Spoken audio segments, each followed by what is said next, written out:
Programang ito ay rated SPG. Striktong patnubay at gabay ng magulang ang kailangan. Maaaring may masiselang tema, lengguwahe, karahasan, sexual, horror o droga na hindi angkop sa mga bata.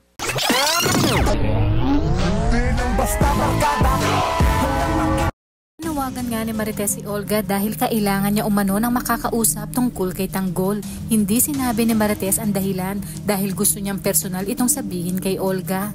Dali-dali namang nagpaalam si Olga kina Ramon at Don Julio upang asikasuhin ang kanila umanong negosyo. Kaya naman nagtataka na si Ramon dahil napapadalas ang pag-alis ni Olga.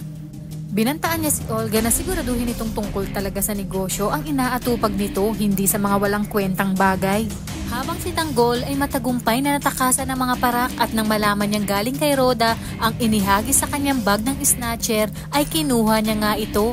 Nakita niya ang maglolang pulubi at binigyan niya ito ng pera. Talagang kahit ganoon si Tanggol ay may mabuting puso naman ito, lalong-lalo na sa mga taong mas nangangailangan.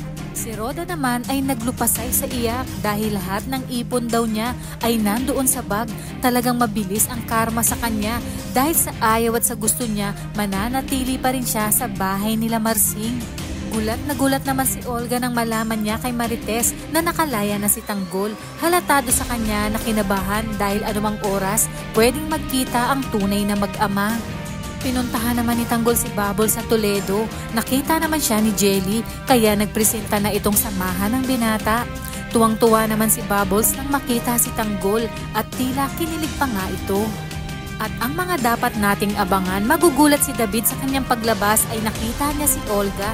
Mag-uusap sila ng palihim dahil hindi man lang umano sinabi ni David sa kanya na nakalaya na pala si Tanggol.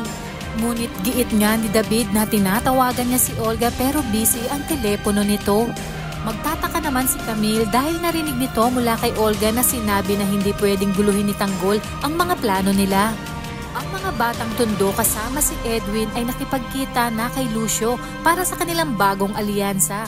Si Lucio ang magiging utak ng grupo kaya sinabi nito na may bago ng katatakutan ang Quiapo. Nagpresenta naman si Bubbles na doon na lang tumuloy si Tanggol sa kanila matapos ilahad ni Tanggol ang ginawang pambubugbog sa kanya ni Rigor. Habang si Marites ay tuluyan ng mahuhuli si Rigor at Lena dahil na rin sa sulsul ni Olga. Gusto kasi ni Olga na lalong mahirapan at magdusa si Marites dahil balak niyang pagbayarin ang buong pamilya ni Tanggol.